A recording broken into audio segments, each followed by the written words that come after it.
DeCastro's big news turns into a rage quit of his own win. Regan Benson and Christopher Cordova return to the Inglewood City Council meeting to settle scores. Instagram has enough of DeCastro's anti-police videos. Plus, the actual return of Floyd Wallace and a look at the GoFundMe market right here on Auditing Insanity.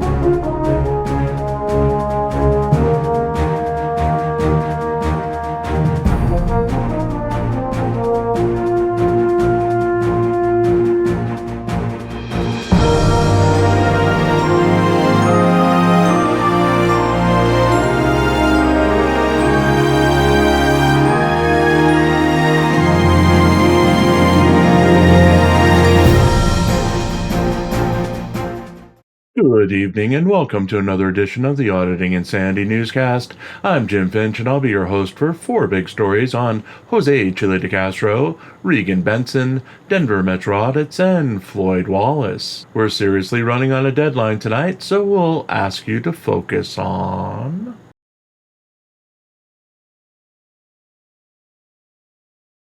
Floyd Wallace returns, the market yawns.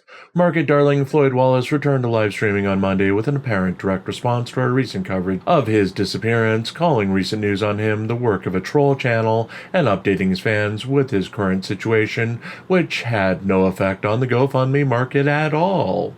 As usual, Wallace took every opportunity to tell his story and to fundraise for the nearly $800 he owes in fines related to his recent guilty plea in Grayson County, Texas, for resisting arrest, search, or transport. He was arraigned in July and agreed to a plea deal on September 10, 2024, where he pled guilty to the charge, was fined $787, and accepted probation for 6 months. Wallace provided a link to his case and instructions on how his fans could directly pay for his fine for him, with the goal of paying the fine off immediately so he could pursue having his probation reduced from 6 months to 3 months in the case. Explaining probation from the case, Wallace stated that while he's on probation for 6 months, he's allowed to travel anywhere within the United States without restrictions, as he doesn't live in Grayson County, and he has already tentatively obtained permission to leave the United States at any time. According to the YouTuber, he can leave the country for anywhere in the world, but must return to the United States after 21 days. He laughed and said that he'd just return for a day and then leave again if the situation presented itself. The YouTuber said that his passport problems had been resolved, and that the holdup with his passport came as the system showed that a warrant out in Nebraska was still active in error. The issue was eventually resolved, and Wallace received both a new passport and a passport card. He then addressed his upcoming plea deal out of Cleveland County, Oklahoma, scheduled for October 1st, 2024. Wallace said he wanted to fire his attorney and fight the charges, which carry 2 months in jail, claiming that if he loses in court, he'd simply serve the 2-month jail sentence, as the sentence would be reduced to 26 days. Wallace called serving time in jail boring and claimed to be racially discriminated against in the Oklahoma case, as all the police officers and judges he encountered were white. He also claimed that his association with Jose Chile DeCastro was a big part of the charges sticking against him, as judges want to make an example out of anyone associated with DeCastro. Going further, Wallace blamed his physical appearance for the discrimination, as he said he looked Haitian, and people responded horribly to Haitians. Turning to his romantic life, Wallace again complained about American women and said that he could go to another country and get sex with a different woman daily, as women outside of the United States treat him like a god. He looked forward to his upcoming sex tours, which he said he'd be embarking on after his October court case is settled. Wallace addressed his current working conditions, as he is still making money off his YouTube channels. He only needs to work temporary jobs in order to keep up with his expenses. He also said he had no plans to find full-time employment, as he was leaving the country as soon as humanly possible. Addressing his mental health, Wallace admitted that he had been depressed recently and that time off from YouTube streaming was good for his health. He later promised to stream again later last night, but never did. Finally, Wallace reminded his fans that they can directly contribute to paying for his fine of the Texas case, and again distributed the link to pay the fine in a side chat before signing out for the night. Wallace's return did nothing to impact the market, as our own ongoing expenses account won the day with a $10 take from our hate watcher. On that note, if you'd like to send your money to a YouTuber who isn't paying off his massive court fines, we'd be remiss if we didn't remind you that you can contribute to force the college dropout and known cryptid Jim Finch to keep writing this dreadful column each day by contributing to the GoFundMe run by this very channel. All proceeds go to keeping the lights on, eating, and writing new stories to feature here and on ReallyCoolSite.org.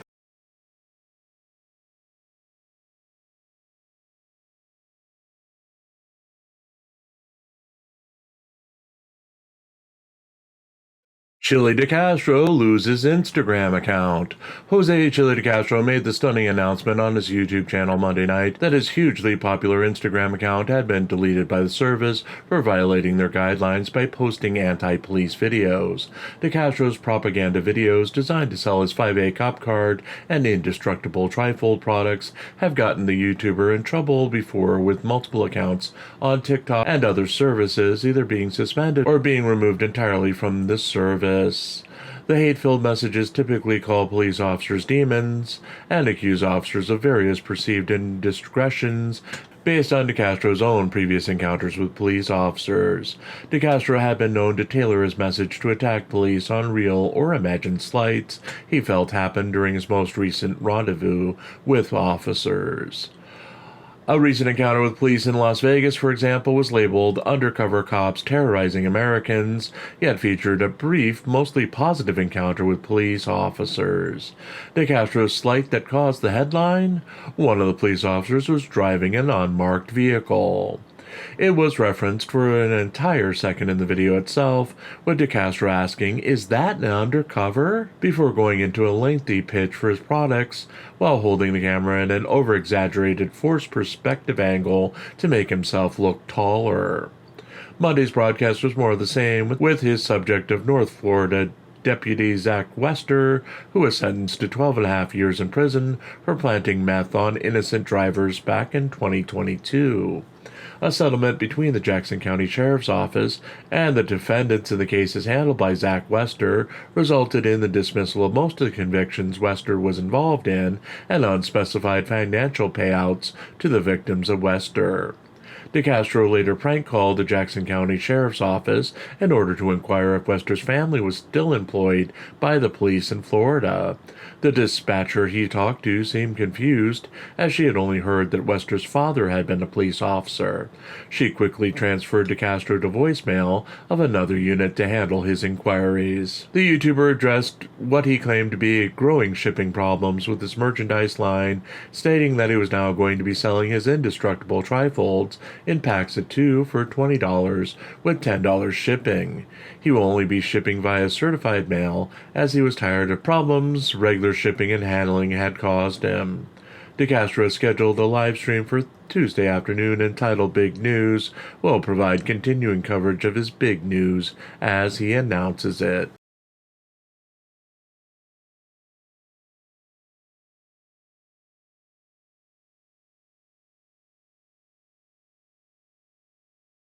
Benson DMA talks smack to Inglewood City Council. YouTubers Regan Benson and Christopher Denver Metro Audits Cordova live streamed from the Inglewood, Colorado Civic Center Monday night as they claimed they were to attend the going away party for Inglewood Police Chief Sam Watson, who is retiring later this month. The pair were on scene before the regular Inglewood City Council meeting, with Cordova signed up to speak. As they were walking to enter the building, they noticed Watson and his wife entering the building, and Watson holding the door for those who were near him. Benson and Cordova, who are not close to the doors, complained that Watson did not hold the door open for them, with Benson sarcastically asking Watson, who is now inside the building, if he would let her stick her thumb up his butt. After going through security, Benson noted that the new signs were displayed throughout the facility, indicating that flash photography was only allowed during recognition periods, press had to stay at the press table to film, and booing, cheering, and applauding was now prohibited. Benson encountered City Council member Rita Russell on the way into the City Council chamber and demanded to know when Russell would be replying to her email on the City Council's consideration of a camping ban law. Russell, who was usually sympathetic towards Benson, told the YouTuber and activist that she didn't think Benson deserved a response after Benson belittled her and degraded her in an email sent to the entire City Council. Inglewood, like other cities across the country, debated a camping ban that would essentially allow police to arrest people for sleeping on the streets or on city-owned property. No decision has been made on such a ban, and no motion has been advanced to institute the ban. Cordova, returning to the chamber for the first time since mysteriously ending a speech mid-sentence 2 weeks ago, milled about the chamber, talking with various officials before the event started. Once the meeting started, Benson became outraged and appealed to the city clerk when this entire chamber applauded for Police Chief Sam Watson after he gave a speech thanking the city council for recognition and reflecting on his time as police chief. The outraged YouTuber pointing out that the posted sign said that applause was prohibited in general and did not specify when applause was allowed. Benson later used her new position at the back of the room at the media table to loudly criticize and mock speakers at the city council meeting, to a great delight of the 58 viewers of her live stream. Cordova was the last speaker during the public speaking portion of the event. Due to recently enacted policy changes, he was moved down the list of speakers since he had spoken at the previous city council meeting. He thanked City Manager Sean Lewis and City Council member Tina Prang for checking in on him after the incident at the previous meeting and explained that he was fine now, but he had been going through a lot of things at the previous meeting. Cordova then launched into the same speech aimed at City Council member Steve Ward, who penned a column about recent actions of the First Amendment auditor in the Inglewood City magazine. The YouTuber brought up Ward's criticism of his comment supporting the public display of pornography in the Inglewood Public Library, and again said that it would be unconstitutional to ban pornography, though he would never look at pornography in public. He then criticized the changes made to the public speaking portion of the meeting, calling Mayor Orthano Sierra more disruptive when he asked people to stop clapping than the disruption caused by those who decide to clap. Cordova claimed that it was discriminatory to ban applause as it was targeted towards opponents of the city council, and he felt the ban should be rescinded. Benson and Cordova left the meeting after Cordova's address, going to the third floor to have an extended complaint session for their fans about the current state of Inglewood police, tyrants, policies, unconstitutional, and the city's war on the homeless. The pair took all copies of the Inglewood magazine from displays on the third floor, along with assorted promotional material, and began autographing them to be used in a future raffle for their fans. Benson promising a $5 raffle entry fee, with all proceeds going to her nonprofit homeless or outreach organization. Benson later accused Denver Police Sergeant Brian O'Neill of modifying a homeless woman's address within Denver's police system to send mail to Benson's house on behalf of the woman, with the YouTuber filing an internal affairs complaint about the incident, where the woman's jury duty summons was delivered to Benson's home. Ending the stream, Benson asked her fans to start complaining to Colorado's Attorney General about Inglewood, as the Inglewood police will never follow up on her complaints. She also promised a big update on an unknown issue before calling it a night.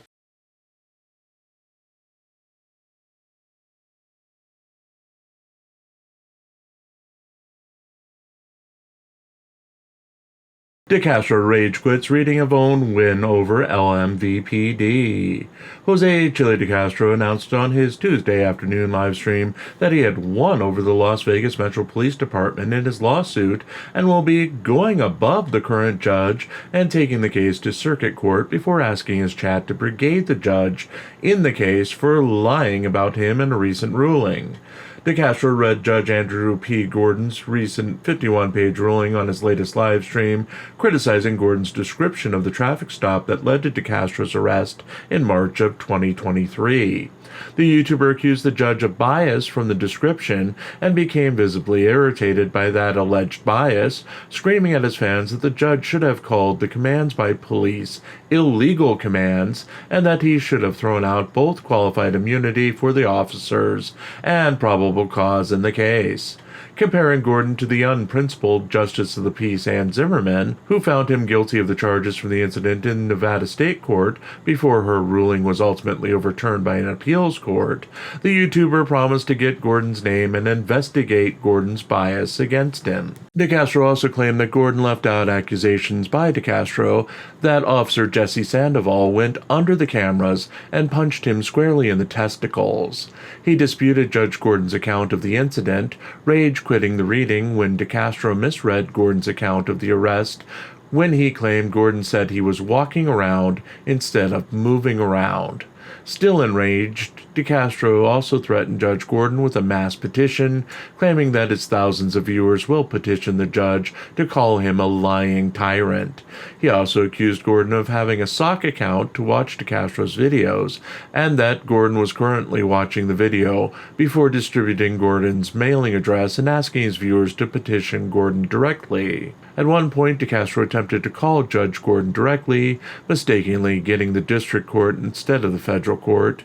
He also attempted to call his lawyer, Michael Mee, with his audience listening into the call, only to have Mee's receptionist take a message as Mee was otherwise indisposed. DeCastro, who was obviously reading the ruling on air for the first time, became increasingly angered by the description of the motions and the judge's initial rulings. He ended up becoming so triggered that he had to stop the live stream as he could no longer finish reading the 51-page document. The rage shown by DeCastro puzzled most viewers, as Friday's ruling by Gordon was an equal part win and loss for the YouTuber. According to legal expert Merb, DeCastro could essentially use the ruling to demand a settlement from the LVMPD, who would be in a better position financially to settle the case rather than continue. DeCastro's insistence that he would appeal the case until we get a judge who will rule for us apparently will end any thoughts of a settlement and a quick resolution to this case.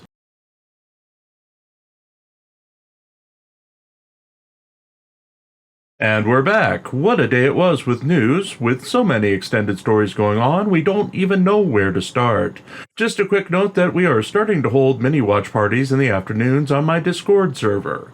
If you're not yet a member, please check out the description in this video for instructions on how to get there.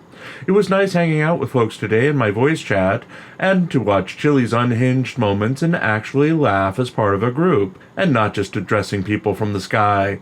Again, good times were had by all, and we'll be hoping for more in the future. With that, we're out of here. Have a great night, all.